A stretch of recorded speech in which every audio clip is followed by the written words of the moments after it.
Welcome back to Morning Trade Live. We got futures set for a red open. The Russell's getting blasted right now, down more than 1.5%. Joining us, Peter Anderson's founder at Anderson Capital Management. Peter, welcome back to the show. Good to have you here. Thank you.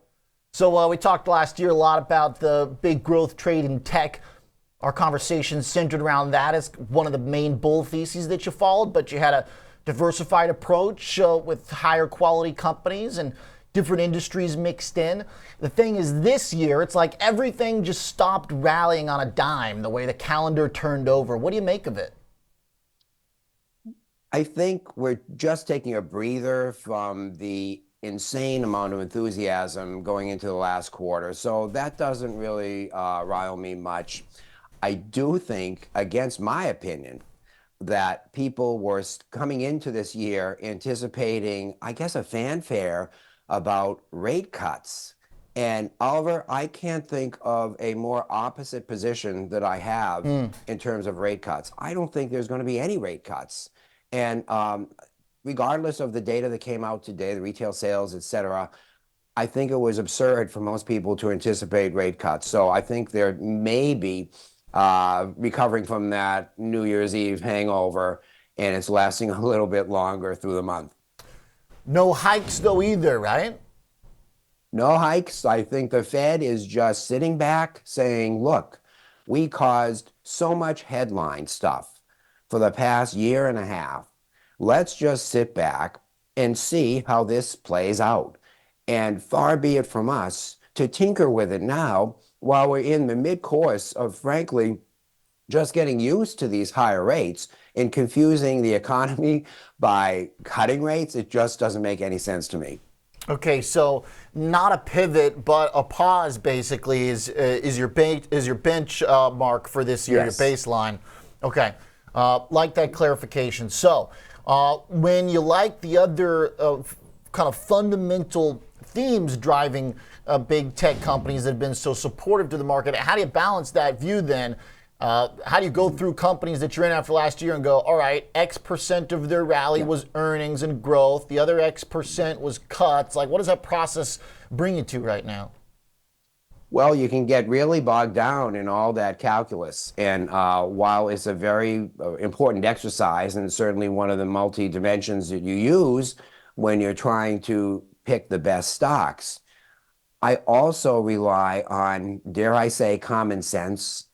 And you look at the economy going ahead and you say to yourself, what industries are most insulated from these perturbations, these almost daily perturbations about fear that the Fed is going to do something, or that the market is going to trade off, or that there's going to be a recession.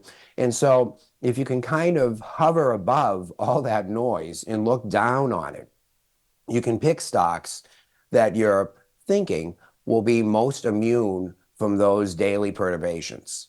So when you mentioned the technology, yes, I mean, Nvidia I still own. It's one of my largest holdings. What would cause me to back off in Nvidia? Certainly not the daily noise that we see at all. That would never cause me to back down. If there was some material news coming out of the company, then that's a different story. So that's how I approach all the holdings in this concentrated portfolio.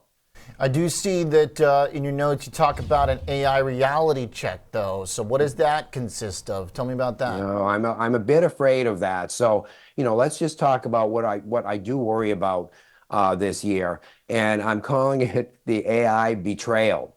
And what I mean about that is we are all thinking that we are so far advanced in artificial intelligence. But if history is any indication, you can go back to the 50s when people thought they had the cure for AI, and then they crashed, and then it built up again. And so we are at the highest point of enthusiasm.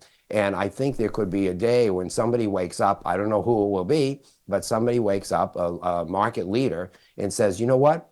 I think we've been fooling ourselves as to how much progress we've really made with the fundamental theory of artificial intelligence, not the computational power, but how far ahead we are. And gosh, we are not very far ahead at all. And this means I need to adjust my portfolio. That is a risk. I think it's a remote one because I'm going to sound cynical to you, but I don't think investors are shrewd enough to actually look at what I'm saying. I know that sounds terribly arrogant, but I have been researching the theory of AI, and the theorists tell us that they are appalled at the public's perception of how far we have come in AI. And I'm telling you, I don't think you'll hear anybody at Davos saying anything like this, or frankly, any of my competitors. Probably because there's so much money wrapped up in it now that there's a lot to Exactly. there's a lot of commitment to it at this Yes. point. So I guess they would have to And you know, come from Oliver, I government? have a lot of money wrapped up in this too. So, you know, it's a little bit of a cynical bet. What I'm saying is, in reality, I don't think we're there yet. But of all practical purposes, it seems like we're still chasing this dream. And the way we chase the dream is by adding computational power onto this. And that means companies like Nvidia will be in great demand for the foreseeable future. So even though it's still a big part of your fund, and after I would think that coming off a great year last year, I mean, you didn't just beat the S&P 500. You were beating the Nasdaq in its big rally. So it seems like when you don't think there's cuts coming, you've got some concern about one of your favorite stocks and plays, Nvidia. I mean, it seems like an opportunity to make some big tweaks. Peter, are there big tweaks you want to tell us about?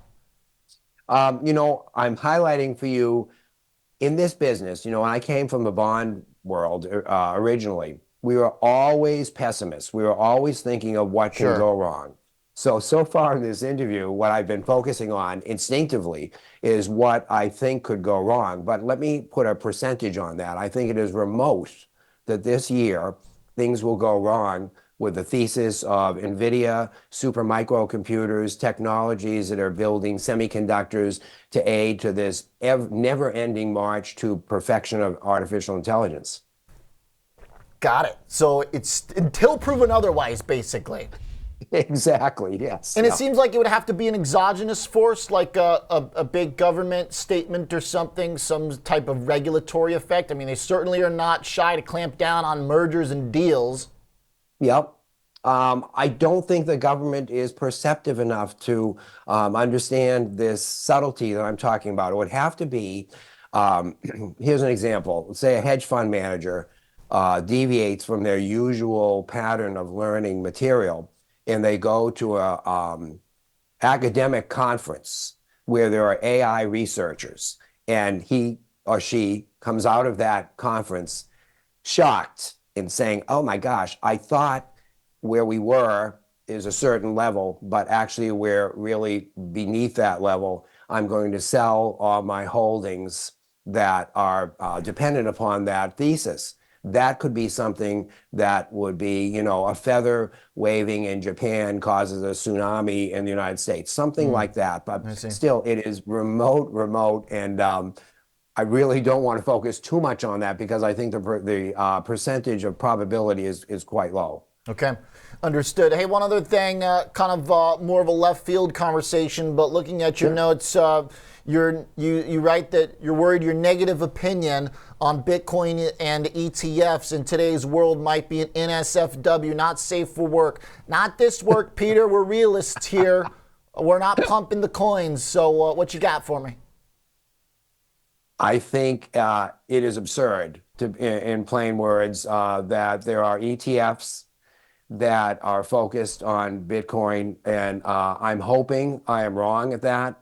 But Oliver, I do think that perhaps a year or two from now, there's the possibility we will all look back as the highlight of absurdity in the focus on Bitcoin was the announcement that there were many ETFs approved, and the advertisements started immediately after that. And I stay far, far away from Bitcoin. I historically have.